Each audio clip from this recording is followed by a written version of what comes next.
우주 천하 만물을 창조하시는 가운데 오직 우리 인간만 하나님의 형상 가진 영적인 존재로 창조해 주셔서 우리 인간들은 하나님을 예배하며 하나님의 말씀대로 살아가며 하나님 안에 살아갈 때 영원토록 행복한 존재로 지어주신 것 참으로 감사를 드립니다. 그러나 인간이 어리석고 둔하여 불신종하고 불신앙하여 하나님과의 언약을 놓치고 사단에게 속아 죄를 짓고 이 땅에 떨어져 6가지, 12가지, 5만 가지 고통을 당하다가 지옥에 갈 수밖에 없었지만 주님께서 우리를 불쌍히 여기시사 사랑하시사 그리스도를 보내주시고 그래서 누구든지 이제는 예수 그리스도를 나의 구주로 영접할 때, 그리스도로 영접할 때 하나님의 자녀된 신분과 권세가 완전히 회복되어 땅 끝까지 이르러 증인될 수 있는 특권까지 주신 것 참으로 감사를 드립니다. 오늘도 사랑하는 모든 성도들이 강단 메시지의 제자가 되어서 현장 237 나라를 살리는 세계복음화의 주역으로 쓰임받을 수 있도록 역사하여 주옵소서. 강단 메시지를 붙잡고 현장에 선포하여 70 현장 살리는 지교의 응답을 받게 하옵시며 오늘 주어진 말씀을 증거되는 말씀을 통해서 힘과 능력을 얻고 치유될 뿐만 아니라 정말로 목숨을 걸어 이 복음을 증거할 만큼 하나님 그리스도의 제자로 성장해 나가는 그러한 축복된 시간이 될 수 있도록 역사하여 주옵소서. 오늘도 하나님이 우리에게 주신 이 말씀을 통해서 미션을 발견하게 하시며 하나님이 우리에게 주신 꿈과 비전을 발견하는 은혜의 시간이 될 수 있도록 축복하여 주옵소서. 그리스도의 신 예수님의 이름으로 감사하며 기도드렸사옵나이다. 아멘. 지난주 해외 사역을 다녀왔습니다. 특별하게 가기 전에는 뭘 어떻게 하겠다 그런 내용이나 본 것도 없기 때문에 말씀드릴 내용이 없었는데 원래 그 사역 가는 지역은 제가 라오스의 그 정의공 선교사님 장로님이 그쪽으로 파송돼서 계시거든요. 라오스 또 캄보디아 그 지역에 우리 노예에 계셨던 목사님이 파송돼서 나이가 60 넘으셔서 60대 중반 가셨는데 현지 지난번 선교국에서 갔을 때 현지어로 말도 하고 전도도 하시고 이번에 제자를 키워서 RTS까지 이렇게 입학을 시키셨어요. 그래서 나이에 드셔도 대단하구나 그런 생각이 들었고 그러나 이번에는 특별히 방콕하고 파타야 이번 제가 4번 5번 그러니까 강의를 갔는데 강의만 하고 와서 그 현장 관광 현장 레이저 현장 이런 것들을 거의 못 봐서 이번에는 절반 섞어서 좀 갔는데 현지 답사경 갔습니다. 그래가지고 원래 저의 원대한 계획은 다음에 갈 때 팀을 짜가지고 3나라 70나라는 아니어도 다 돌까 생각을 했는데 그건 좀 무리한 코스인 것 같고 그래서 딱 앞으로 방콕 그리고 파타야 그리고 앙코르와트 그래서 여행사하고 조인을 해가지고 우리 프로그램을 만들려고요. 그래야지 락텍스 이런 거 안 가니까 피곤해서 죽겠더라고요. 그래서 아예 우리가 짜가지고 가이드 없으면 현지 또 그 사람들이 잘 알거든요. 그러니까 우리만 가도 고생을 많이 해요. 그러니까 이제 어디 좋은 식당이 있는지 어디 어느 관광지가 있는지 이런 것들을 정보가 다 있으니까 그런데 이제 그 사람들의 뜻대로 하면 너무 이게 필요 없는 데를 또 가게 된다는 거예요. 그래서 우리가 주도해서 여행사하고 조인해가지고 하고 중간에 쓸데없는 말을 막 설명을 해요. 그거 하지 말고 이제 이번에 방콕에 딱 갔더니 그 불교가 거의 95%잖아요. 그러니까 몇십 메타 되는 그 불상을 쫙 만들어 놓은 거예요. 그런데 우리가 딱 과거에 우리가 방콕, 태국 생각하면 뭐가 떠올랐냐면 저 청년 시절에 에이즈 떠올랐어요. 그게 뭐냐면 우상숭배와 항상 타락은 같이 가요. 예, 그 백성들은. 그리고 왕도 지금 라마 9세, 10세 됐는데 9세까지는 아주 존경받았는데 10세는 이 왕이 이상한 왕이 돼가지고 아들 왕인데 부인이 몇십 명이나 돼요. 그래도 그렇게 살아요, 그분들은. 그리고 착하게 살아요. 왜냐하면 내가 다시 태어났을 때 윤회 사상을 믿으니까 그러니까 가난하고 어렵게 살아도 내가 전생에 잘못 살아서 그런 걸로 생각하는 거예요. 그 사람들은 착하고 빵빵 소리도 안 내는데 제가 봤을 때는 노예 생활을 하고 또 막 동성애자들도 너무 많고 이런 것들을 우리가 좀 70나라 살리려면 현장을 보고 그것을 복음으로 재해석해 줘야 되는 그런 이제 필요성이 있다고 봅니다. 그래서 제가 70현장, 70나라, 237나라 했을 때 기도를 해요. 내가 무엇을 실천할까? 우리 교회는 무엇을 실천할까? 네. 그러다 보니까 저는 제가 과거에 보니까 운동을 좋아했더라고요. 그래서 수영도 좋아하고 다이빙도 좋아하고 태권도도 합기도도 다 해서 그래 운동을 해야지. 그래서 다시 해서 했더니 많은 현장의 문들이 열리는 거예요. 이번에 태국 거기 갔을 때도 팰러그라이딩 그래가지고 낙하산을 보트로 막 끄는 거 있거든요. 사람들이 왔는데 아무도 안 해 무서워서. 그래서 제가 제일 먼저 했더니 3바퀴 돌아줬어. 퐁당감이 물에 빠지거든요. 다 들어가요. 그러니까 다른 사람 다 하더라고. 제가 하는 거 보니까. 나이 든 사람 다 하니까. 그래서 현장에서 만나서 이렇게 새로운 현장에 새로운 사람을 만나니까 새롭게 복음도 전하게 되고 그리고 앞으로 여러분이 불신자 친구들을 초청해서 같이 여행 가면 운동을 하면 우리 교회에서 50% 대주겠습니다. 그래서 예산을 정해서 내년에는 운동 현장과 여행 현장에 1,000만 원씩 정해가지고 선착순으로 그래가지고 한도 끝도 없이 할 수는 없으니까 그렇게 해서 정말로 제가 목사가 되다 보니까 만나는 사람이 다 신자예요. 목사예요. 재미가 없어요. 원래 불신자를 만나서 전도하는 게 재미있었는데 그래서 어떻게 하면 불신자 현장 그래서 운동을 하다 보니까요. 원장님 다 불신자야. 같이 운동하는 애들도 다 불신자야. 그럼 제가 목사인 줄 아니까 친해지잖아요. 시간 지나면 아무 말 안 해도 녹아 들어가게 돼 있어요. 그래서 그 정도 여러분이 불신 현장을 만나서 그 사람들이 여러분이 생명 살린 빛으로 느껴지도록 살아야 돼요. 안 그러면 세상은 다 타락이에요. 한 발만 밖에 가면 다 온갖 더러운 것밖에 없어요. 그 현장에서 여러분이 교회에서 복음의 빛을 가지고 현장을 살리고 현장을 정화시켜야 돼요. 그 역할을 여러분이 하려면 거룩해야 돼요. 그리고 그 파워가 있어야 돼요. 말씀이 있어야 돼요. 그러면 현장은 아무것도 아니에요. 안 그러면 다 죽어가요. 여러분과 여러분의 후대도 다 마찬가지예요. 그래서 여러분이 복음 가지고 현장을 살리는데요. 오늘 본문에 보니까 다니엘은 오늘 최악의 현장에서 최고의 응답을 받은 영적 서밋이었습니다. 그때 당시에 황제만 믿고 왕만 믿고 다른 신을 믿게 되면 풀무불 속에 7개나 뜨거운 틈으로 집어넣도록 명령을 냈다니까요. 그리고 다른 신에 대해서 절을 하면은요 사자굴 속에 들어가도록 그렇게 도장을 찍었어요. 네. 그런 상황에서 다니엘은 어떻게 했느냐? 조용히 장의 집에 가서 그리스도가 오실 예루살렘을 향해서 서밋 타임을 가졌어요. 네.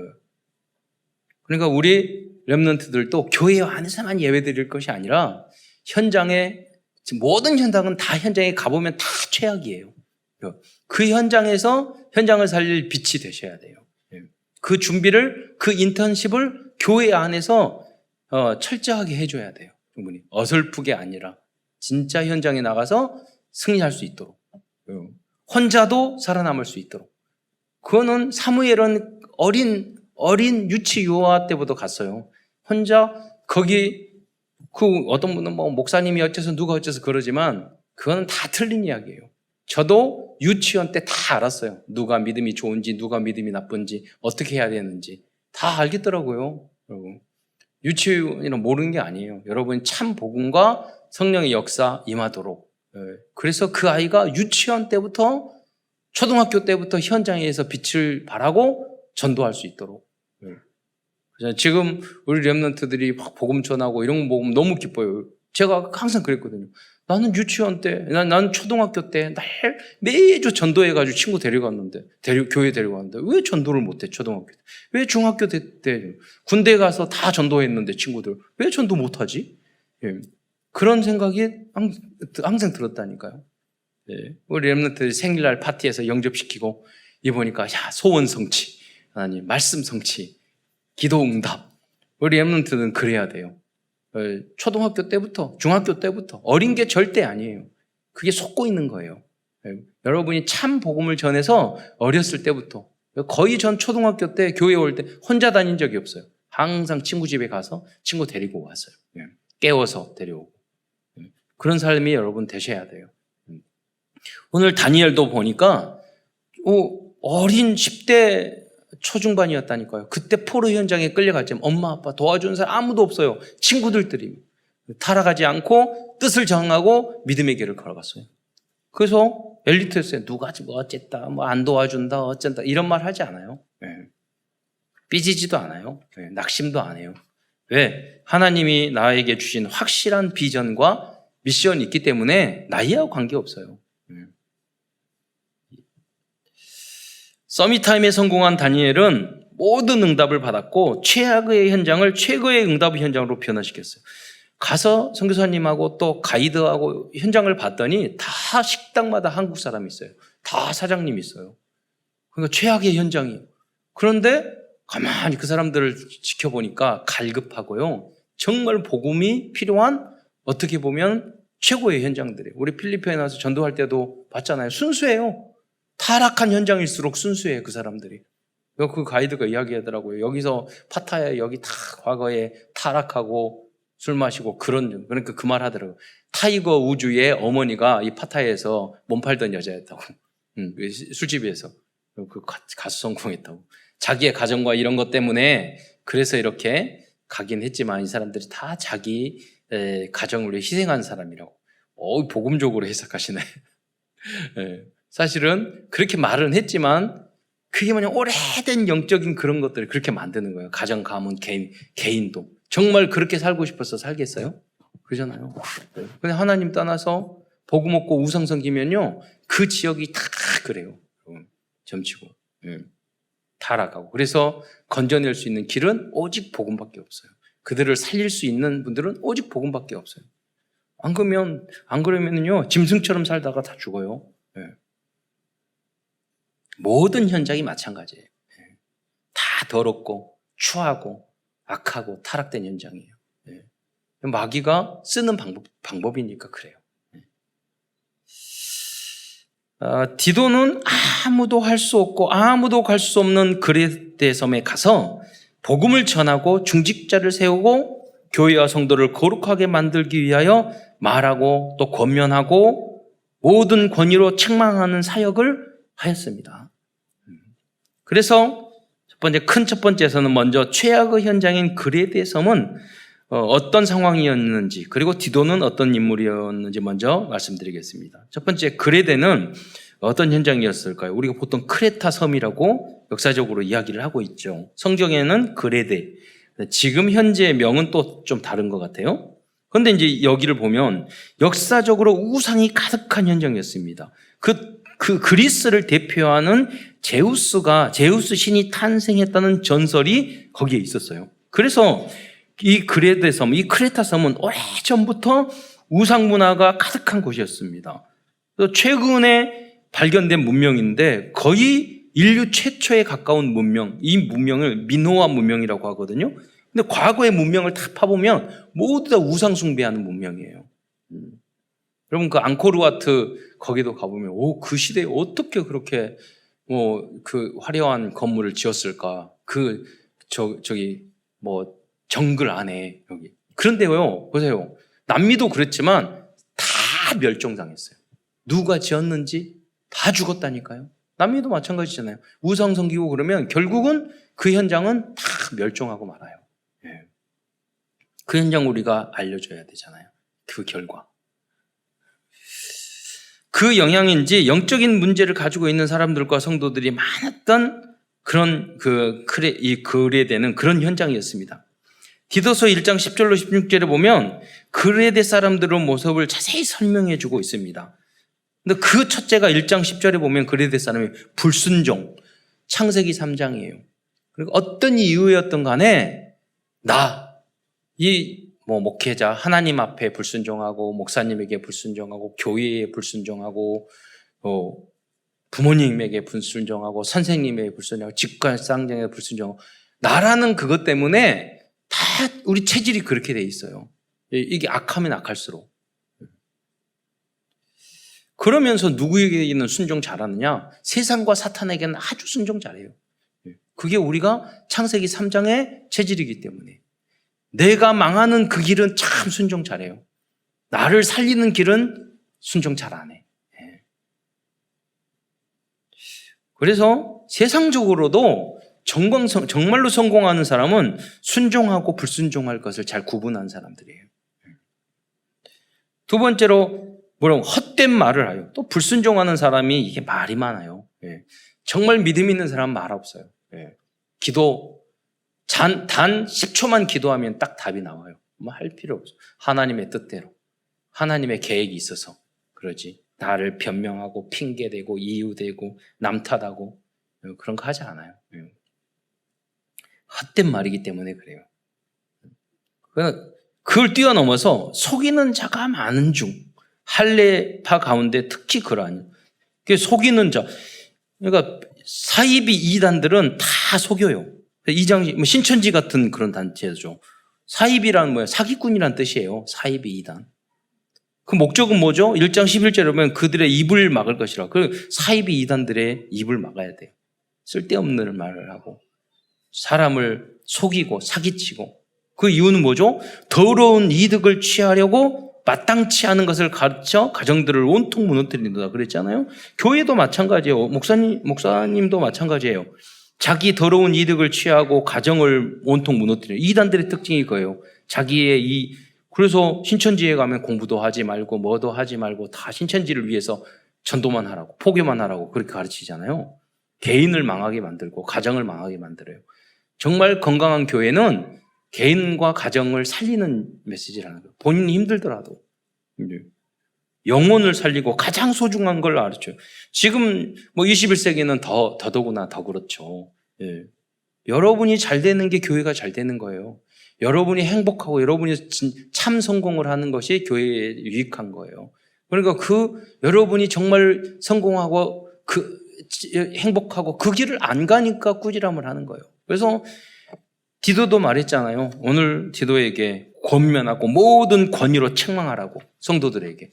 왜? 자꾸 틀린 길로 가니까 그러세요. 그래서 이단들은 그런다니까요. 더러운 이득을 취하라고 마땅치 않은 것을 가르치고 가정을 온통 무너뜨리는다. 신천지 모습하고 똑같아요. 이렇게 하고 있어요. 1장 또 12절에 보면 그레데인 중에 어떤 선지자가 말하되 그레데인들은 사도 바울이 말한 게 아니에요. 어떤 선지자. 그레데인들에 대해서 평가를 해서 항상 거짓말장이. 여러분이 정직하게만 진실하게만 말해도 여러분 성공해요. 왜냐하면 다 거짓말하니까. 악한 짐승이며 배만 위하는 게으름장이라. 이렇게 표현했어요. 그래서 이 어떤 선지자가 누구냐? 그 사람 주전 600년 전에 철학자인 에피메니데스라는 사람이 한 말을 사도 바울이 인용을 해서 디도에게 보낸 거예요. 야, 너가 이런 현장에 있어. 에피메니데스라는 이 철학자가 과거에 수백 년 전부터 평가를 했어. 그레데 사람은 항상 거짓말, 악한 짐승 같고 배만 위하는 게으름장이에요. 그 사람들이 예수 믿고 교회에 왔단 말이에요. 근데 그 체질이 갑자기 변합니까?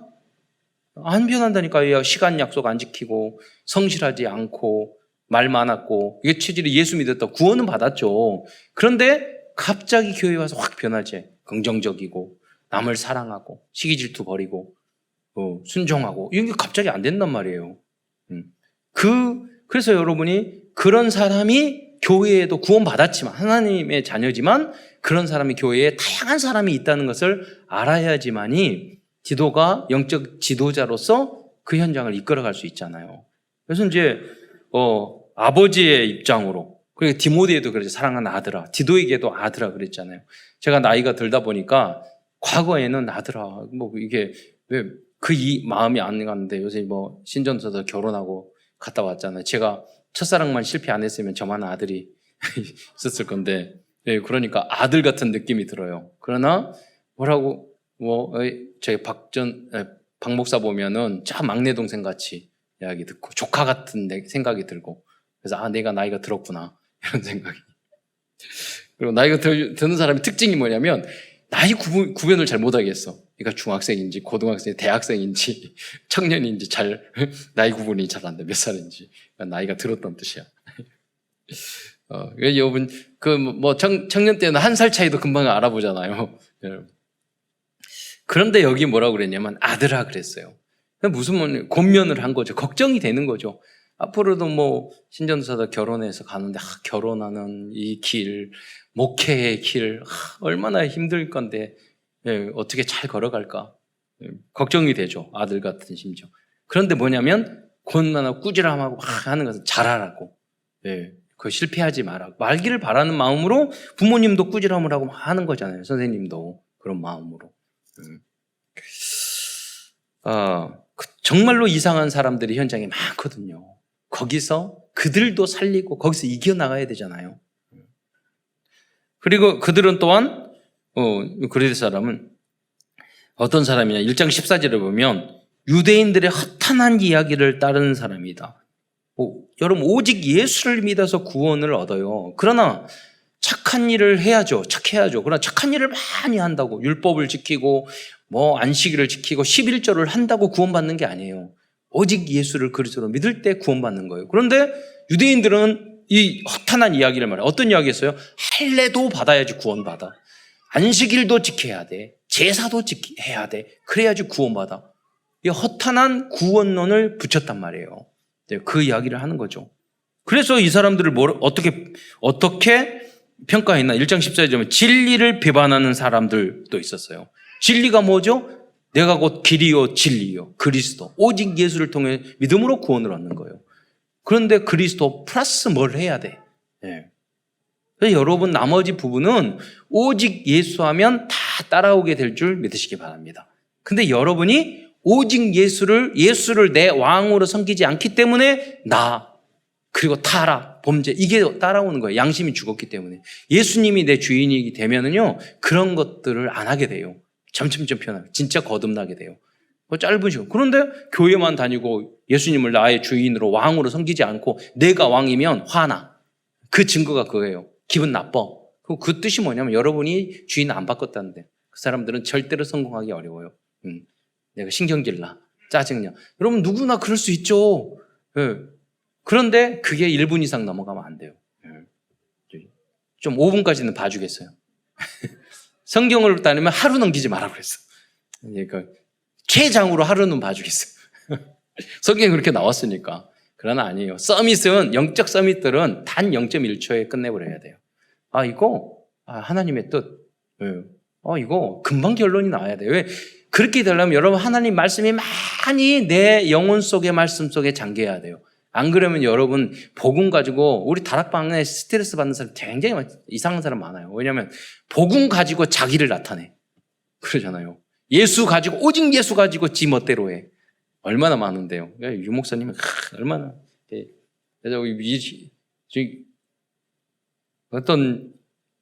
그러니까요. 여러분 힘들어요. 임마누엘 설교회 우리 노회장이 일을 항상 하는데 황 목사님 인격적이고 그렇죠. 너무나도 스트레스 주는 사람들 많아요. 거기에 비해서는 우리 참사랑교회는 100분의 1도 안 돼요. 그거는 좀 퍼센트를 높일 필요는 없어요. 그런데 이제 좀 무덤덤해서 그렇지 요새는 그래도 열심히 해요. 그래서 저는 처음에 참사랑교회 왔을 때 사람이 말을 이래도 무시에 침죽이겠지. 이래도 킹아 저래도 반응이 없고 그래가지고 이게 송파 강남 맞나? 그래서 특징이 딱 떠오르더라고. 무능, 무반응. 이거 느껴지더라고요. 다 이유가 다 있었겠죠. 그런데 요새는 서서히 잘 반응하고 있어요. 조금씩. 그래서 여러분이 영원한 시스템을 만드는 여러분이 되시기를 축원드리겠습니다. 1장 15절에 보면 더럽고 믿지 않는 사람들도 있었어요. 마음과 양심이 더러운 사람들도 있었습니다. 그들은 1장 16절에 하나님을 시인하나 행위로는 부인하는 그런 사람들이었어요. 말로만 오직 예수, 말로만 하는 사실은 다 내 마음대로 내 뜻대로. 내 생각대로 안 되면 기분 나빠. 교회도 목사님도 다 소용없어. 그게 영적인 가장 큰 문제예요. 치유가 절대 안 돼요. 왜? 남을 생각할 줄 모르기 때문에. 그래서 그걸 뛰어넘어야 돼요. 그래서 여러분이 다른 사람을 생각하고 다른 사람을 진짜 살리는 그것이 전도예요. 전도예요. 그래서 다른 사람, 내가 정말 성공하고 싶으면 다른 사람을 살려야 돼요. 내가 진짜 영적인 문제로 끝까지 살아가고 싶으면 나만 생각하시면 돼요. 또한 그르데 사람들은 1장 16절에 가증한 자라고 그랬어요. 13절에는 복종하지 않는 자라고 그랬어요. 다시 불신장, 불복종 이야기하잖아요. 또 모든 선한 일을 버리는 자들이라고 그랬어요. 나만 생각하니까 선한 일은 더불어 함께 살고 남을 돕고 그런 걸 말하는 거잖아요. 그거하고 관계없어. 나만 잘 되면 돼. 기준으로. 이게 프리메이슨이나 그런 사람들이 다 하는 방법이잖아요. 여러분, 오직 하나님의 영광을 위해서 살아간다면 하나님이 최고의 응답을 여러분에게 주실 줄 믿으시기 바랍니다. 그래서 오직 하나님, 정말로 나를 살리는 길이 오직 예수예요. 오직 하나님. 오직 하나님의 영광을 위하여 살아가면 나의 모든 것은 따라와요. 가장 완벽하게. 우리 인간인데 어떻게 그렇게 할 수 있어요? 그래서 자꾸 메시지 듣고 회개하고 기도하고 도전하고 하는 거죠. 다락방도 하고 지게도 하고 강단 메시지 계속 듣고 그렇게 해야 돼요. 그래야 조금씩 성장해 나가요. 그럼 그 기쁨이, 그 응답의 시간이 확 쏟아올 때가 있거든요. 그러면 여러분이 딱 그 고백을 해야죠. 야, 세상에서 나 같은 복받은 사람이 없구나.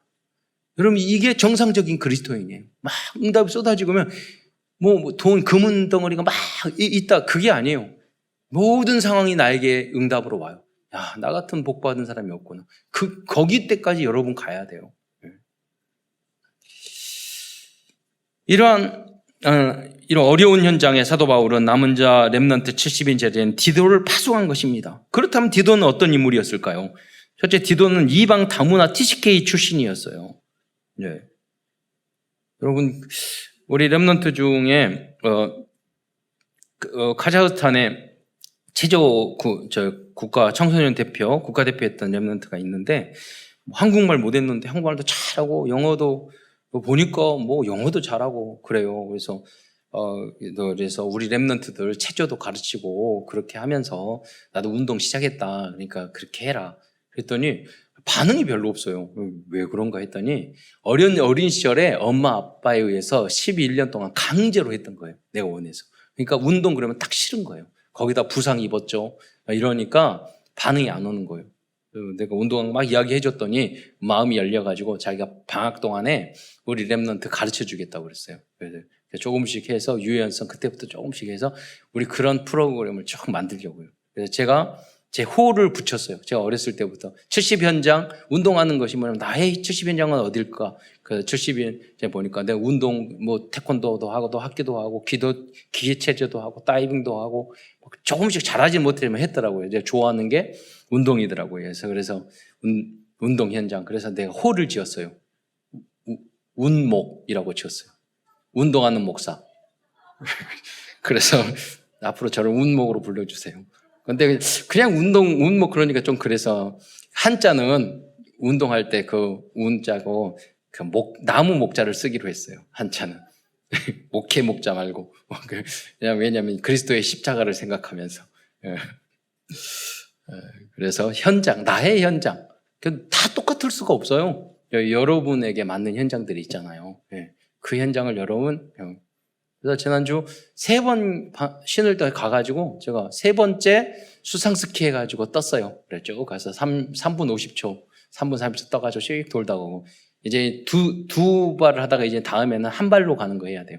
웨이크 보드도 해야 되고. 그러니까 하고 싶은 사람 따라오면 돼요. 그래가지고.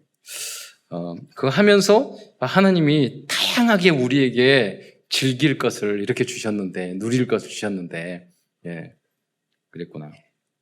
그래서 우리 그 TCK 출신인데 와서 우리가 연결하고 한국말도 잘하고 영어도 잘하고 예술적인 재능, 이 일이 보면은 다 전시회 가는 걸 좋아해요. 전시회 그런 거 한다. 왜 그런 걸 가? 그랬더니 남의 작품을 보면 너무 많은 생각이나 그게 떠오른대요.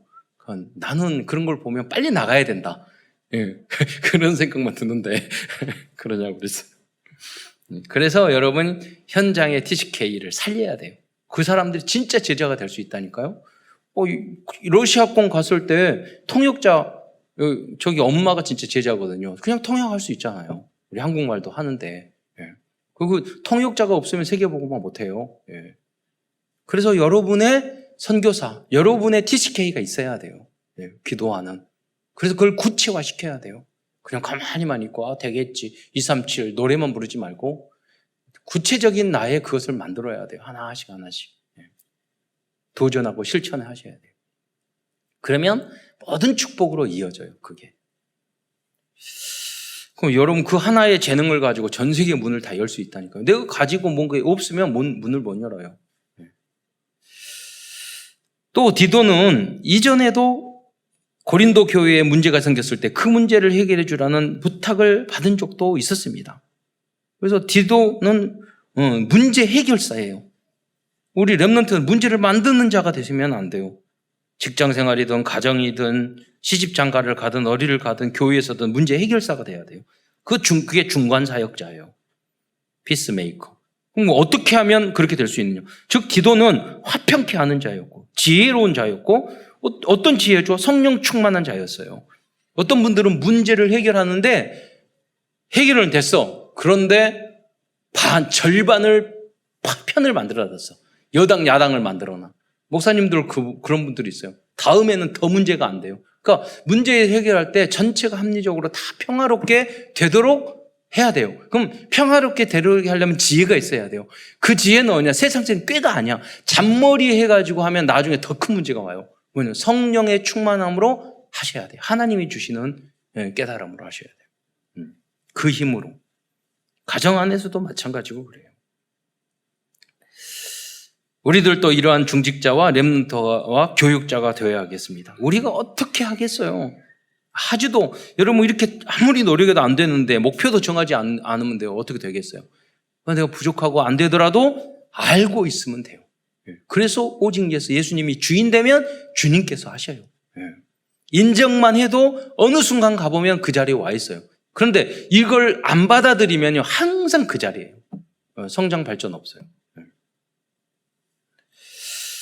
다음으로 디도는 사도 바울에게 그리드에 대한 가장 중요한 미션을 부탁받은 디도는 미션을 부탁받은 제자였습니다. 여러분은 목사님이 여러분에게 어떤 것을 부탁할 수 있는 사람이 돼야 돼요. 여러분 친구나 누구에게나 부탁받을 수 있는 사람이 돼야 돼요. 여러분 어떤 사람이 일을 할 때는요 바쁜 사람에게 부탁해요. 게으른 사람, 시간 많이 남은 사람들은요 그것도 안 해요. 그러니까 바쁜 사람은 막 바쁘게 움직이면서 지나가다가 해요. 어떻게 보면. 제 교수님이 신학대학교 구약학 책 잘 쓰신 그분이 계셨거든요. 근데 그 교수님 그런 말을 했어요. 당신이 가장 바쁠 때 이 책을 썼다고. 그래서 너무 바쁜데 이 책을 탈고를 해야 되고 계약을 이제 출판사하고 했는데 너무 바쁜 일이 막 쏟아져가지고 했는데 그걸 했다는 거예요. 막.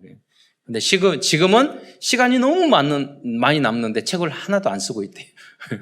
그러니까 우리가 바쁘다고 뭘 못하는 게 아니에요, 사실은. 어디에 집중, 어디에 우선순위를 두느냐. 여러분 스케줄을요, 바쁜 사람이 그 스케줄을 하지, 그 스케줄 안 짜는 사람 안 바쁜 사람이에요. 일정 없는 분들은. 그렇잖아요. 정말 바쁘면 일정 짜게 돼 있어요. 일정 짜면 아무리 바빠도 하게 돼 있어요. 디도서 1장 5절에 보면은요, 뭐라고 이야기합니까? 오늘 보면 한번 읽겠습니다. 시작. 그레데에 남겨둔 이유는 남은 일을 정리하고 내가 명한 대로 각 성에 장로들을 세우게 하려 함이니. 그래서 사도 바울이 디도를 그레데에 남겨둔 두 가지 이유를 말하죠. 남은 일을 정리할 것이고, 제가 봤을 때는 남은 일을 정리한 게 아니라 사도 바울이 못했던 거, 자기가 불가능했던 맡긴 것 같아. 사도 바울도 욱한 사람이거든. 성질이 있거든. 그러니까 부딪히니까 못하니까 화평케 하고 지혜롭게 이걸 해결했던 인물이 디도였어요. 대단한 인물이었죠. 두 번째는 각성의 장로들을 세우게 하려 함이라 그랬어요. 교회는 장로님들이 있어야지 든든히 서요. 여러분, 목사님보다 장로님들이요 굉장히 중요한 역할을 해요. 특히 시골이나 섬 보면 젊은 전도사들이 와서 1년 있다가 2, 3년 있다 가요. 그리고 뭐 도시로 나가요. 자녀들 교육 때문에 가요. 근데 보면 제가 섬 지역 다 돌았는데 가는 곳곳마다 교회가 있어요. 가만히 보면 그 교회에 자기 헌신하고 벽돌 찍고 했던 장로님들이 꼭 한두 명이 있어요. 그분들을 볼 때마다 신앙의 향기, 야, 예수 믿는 게 이런 거는 확 느껴져요. 저도 어렸을 때 그런 장로님들을 많이 봤어요. 네. 목사들은 이따가 간다니까요. 네. 장로님들은 헌신하고 시간 정하고 그 교회를 지킨다니까요. 네. 그래서 오늘 여기도 여러 성의 그러한 장로, 메시지를 정하는 장로도 있겠지만 중직자를 세운 거. 그 역할을 누가 했느냐? 디도가 했다는 거예요. 오늘도 여러분이 투표를 하고 하는데 여러분 기도해서 지난번 투표할 때도 보니까 다 맞게 알아서 안 보는 것 같지만 다 보고 있더라고요. 네, 투표 숫자, 투표 다 보고 있더라고요. 네, 그래서 굉장히 중요한 거예요. 성도들에게 인정받고 목회자들에게 인정받고 목사님은 사랑이 있기 때문에 우리 객관적이지 않을 수 있어요. 막 이분도 다 있으면 좋겠다. 근데 성도들은 다 보더라고요. 네. 얼마나 헌신을 했는지, 네. 얼마나 믿음이 있는지 그거 보니까 다 보여요. 여러분 모두 다가 최고의 중직자들이 되시기를 축원드리겠습니다. 네. 큰 두 번째에서는 사도 바울이 디도와 70인 제자들에게 주신 도전 미션에 대해서 알아보겠습니다. 첫 번째는 영적인 지도자들, 목사들이죠. 목사나 전도사, 영적 지도자들에 대한 기준을 알려줬습니다. 디도서 1장 6절부터 9절에 보면요. 구체적으로 그 첫째가 책망할 것이 없고 목사들과 영적 지도는 책망할 것이 없어요. 그런데 여러분 예수 믿는 사람이 어떻게 책망할 것이 없겠어요? 네, 어렵잖아요. 그런데 제가 이렇게 믿음의 성기나 목사님 봤을 때, 야, 전 거의 예수님 수준이구나. 그런 선배들이 참 많아요. 네, 그래요. 우리 복음 안에서도 보면 가끔 보면 어떻게 보면은 성도들이 예수 믿고 오직 복음 사랑해가지고 있는데 성도들이 복음 사랑하고 다락방 한다고 다 교회 나갔는데 오직 사랑 따라가고 훈련받기 위해서 돈 몇 천만 원 외국에서 한국 들어와가지고 빚 내가지고 와서 1년 동안 훈련받고 진짜 존경스럽다 대단하다 이런 분들이 있다니까요. 예. 그런 분들 책망할 것이 없어요. 존경할 부분만 있지. 정말 성공한 사람들은 다 그렇습니다. 사실. 예. 그리고 중요한 것은 영적인 지도자나 여러분 리더자는 잘하는 것도 중요하지만 잘못하는 행동을 하지 말아야 돼요. 예. 항상 잘못하는 행동. 대단한 걸 할 필요 없어요. 대단한 잘못을 하지 마세요.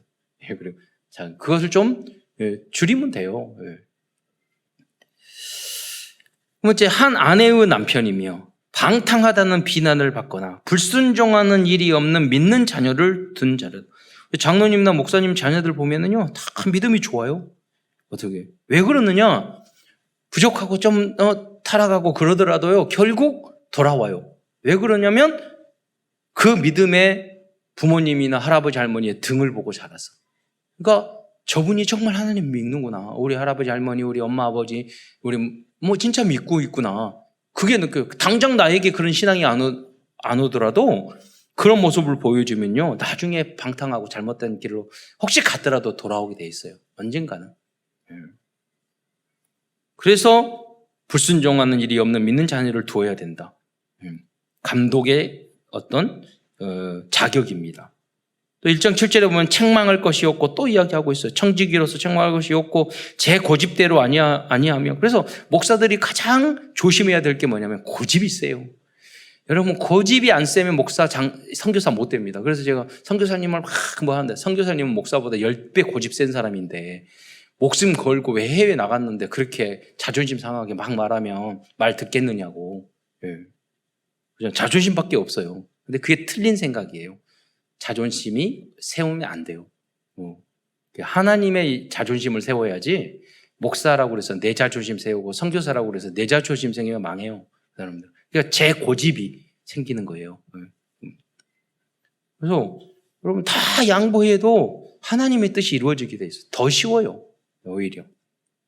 그리고 분내지 아니하며 술을 즐기지 아니하며 복음이라고 처마시고 막 돌아다니고 성경에 분명히 나왔다니까요. 우리는 성경대로 살아야 돼요.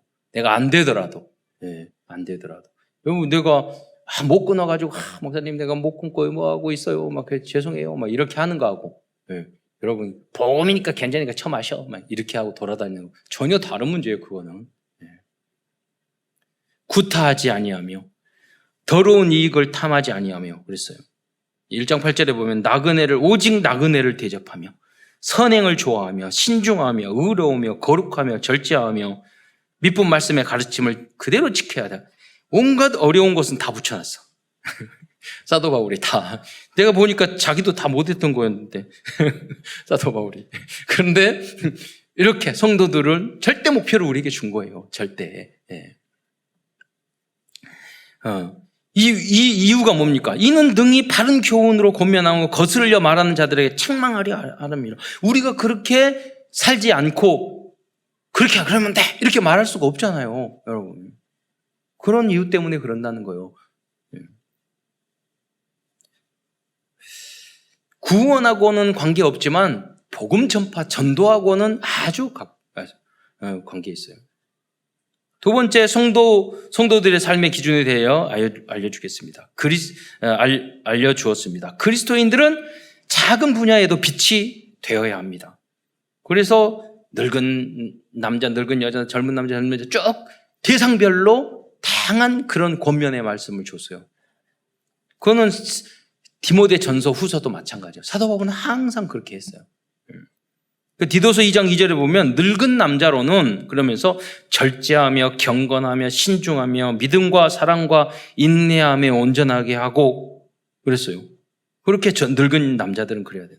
저희 아버님이 그 말을 하셨어요. 60대 후반에 TV 보면 막 잔소리를 쓸데없는 잔소리를 그렇게 하셔서 우리 어머니한테 꾸지람을 듣고 막 그러니까 그 TV 보고 저한테 그러더라고요.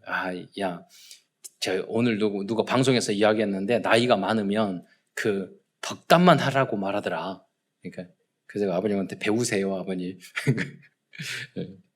입은 닫고 지갑은 열고 나이가 들수록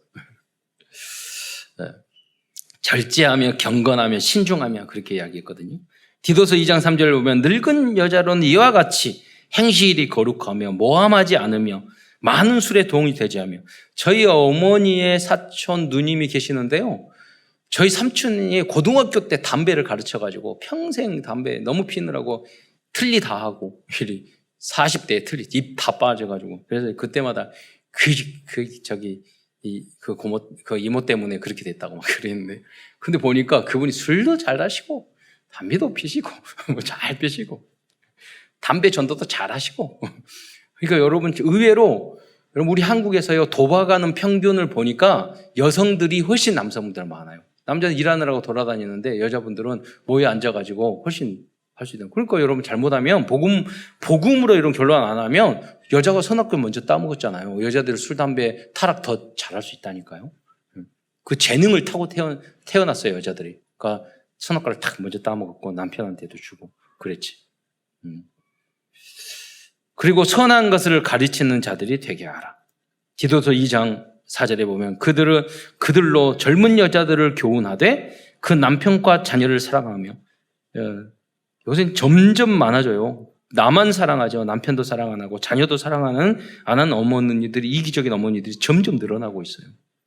2장 5절에 보면 신중하며 순전하며 집안일을 안 하며 집안일도 안 하죠. 그래서 우리 여자 장로님이 그 말씀하셨어요. 그 남편하고 같이 식사를 하는 기회가 있었는데 남편이 반찬 투정하셨어요. 맛도 없고. 그러니까 그 장로님이 말씀하시더라고요. 진리를 말씀하셨어요. 저는 다른 사람이 해주는 밥은 다 맛있어요. 그러더라고요. 가정주부의 입장을 다 이해할 수 있었어요. 그렇게 생각하라고 그러니까 우리 목사님들은 식사 가면 뭐 짜다 뭐하다 쓸 때 그냥 입 다물고 처먹지. 그러면서 그 앉아가지고 목사님 막 이렇게 말해야 되잖아요. 지금 그럼 또 입 열어 말아요. 자 주인장 와가지고 이거 부족하고 이거 왜 이렇게 해? 뭐 이렇게 말한다고요. 쪽팔리게 목사라고 말도 하지 말든지 힘을 줘야지. 집에서 부인한테 한마디도 못하면서 밖에 나와서 식당에서는 막 그런 거 하지 마세요. 예. 뭘 도와준다고 그러잖아요. 예. 근데 우리 제 생일 식사로 갔는데 나오는데 중국집 잘하는 데라고 그래서 추천받아 갔는데 나오는데 거기 매니저가 저한테 물어봐요. 음식은 요새 어떠셨어요? 그래서 제가 자세히 맛없었던 내용에 대해서 말씀해 주고 갔어요. 그거는 본인이 이렇게 고급, 약간 고급인데 제가 여쭤봤기 때문에 그래서 우리 처가 막 왜 그런 말을 했냐고 잠깐 하더라고요. 질문을 하니까 난 진정으로 그 식당이 잘 되기를 위하여 하는 말이고 그 목사님들이 잔소리하는 건 자기가 그 순간적으로 하는 거고 저는 큰 그림을 가지고 했고 제 생각이 진짜 딱 그 생각이 들었다니까요. 이렇게 약간 비싸게 판매하는데 이런 음식이면 망하겠구나 그 생각이 들었어요. 그래서 주인의 사장님의 입장에서 말을 했어요.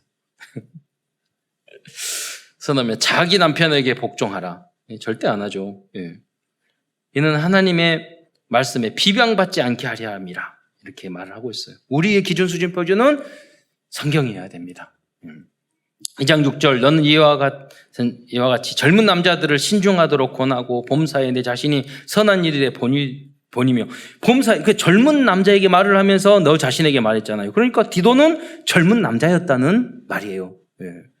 선한 일에 본을 보이며 교훈에 부패하지 아니함과 단정함과 책망할 것이 없는 바른 말을 하게 하라. 이는 대적하는 자로 하여금 부끄러워 우리를 악하다 할 것이 없게 하려. 여러분 우리 교육자, 부교육자 성도들이 어떤 이상한 짓을 해도요 목사님한테 와서 이렇게 실수를 했어요. 그러면 다 용서하고 기도해 준다니까요. 도와주고. 그런데 자꾸 거짓말하는 사람은요 안 돼요. 희망이 없어요. 그 사람은 잘라야 돼요. 쫓아내야 돼요. 아닌 것처럼 거짓말하고 계속 그쪽으로. 그건 다른단 말이에요. 하나님도 마찬가지예요. 여러분도 마찬가지. 그건 가정도 마찬가지. 가정에 여러분이 부모님의 입장은 다 아실 거예요. 자녀가 막 잘못을 했어. 그러면 내가 진정하게 말을 하잖아요. 그러면 부모님은 다 도와준다고요. 그런데 거짓말하고 말 안 하고 그러면은 호적에서 지워버리고 싶다니까요. 그러니까 여러분이 정직하기만 해도 진실하기만 해도 여러분은 승리할 수 있어요. 복음으로 돌아올 수 있어요. 다 그게예요. 우리 다 죄인이에요. 부족해요. 하나님 앞에서와 목회자 앞에서와 사역자들 앞에서 저 비밀을 끄집어낼 필요는 없지만은 정직하기만 해도 여러분 승리해요. 디도서 2장 9절에 보면 종들은 자기 자녀들에게 범사에 순종하며 기쁘게 하고 거슬러 말하지 말며 그랬어요. 직장 생활을 하는 기준을 말을 하는 거죠. 2장 10절에 훔치지 말고 오히려 직장 생활을 할 때 훔치지만 안 하고 여러분 똑똑하고 일을 잘해도요 뒤로 그 머리 좋은 사람들이 부정부패하고 우리 한국 그래도 몇십억 몇 억씩 날리고 그러면은요 안 되는 거예요. 여러분 정직하고 저 사람이 깨끗하고만 느껴져도 여러분 소중한 자리에 쓰임 받을 수 있어요. 오히려 모든 참된 신실성을 나타내게 하라. 이는 범사에 우리 구주 하나님의 교훈을 빛나게 하려 함이라. 세계적으로 유명한 미어즈 성경 핸드북이라는 핸드북에서는 디도서에 대해서 이렇게 말하고 있어요. 디도서는 선한 일의 중요성을 강조하고 있다.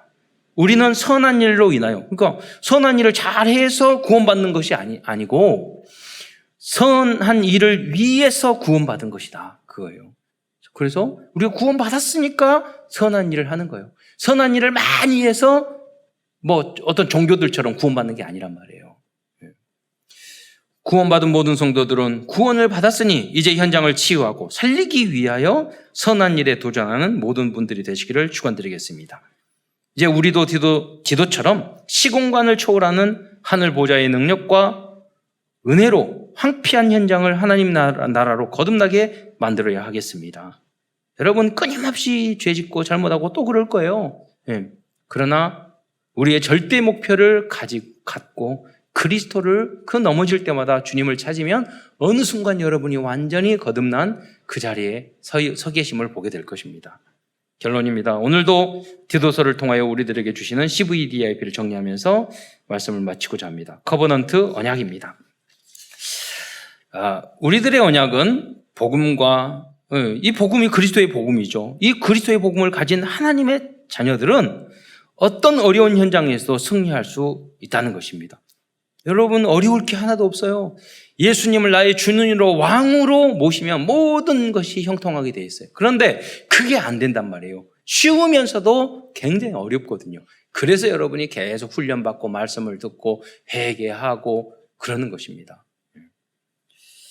비전입니다. 우리의 비전은 237 나라의 디도와 같은 제자를 파송하여 현장을 치유하는 것입니다. 드림 꿈입니다.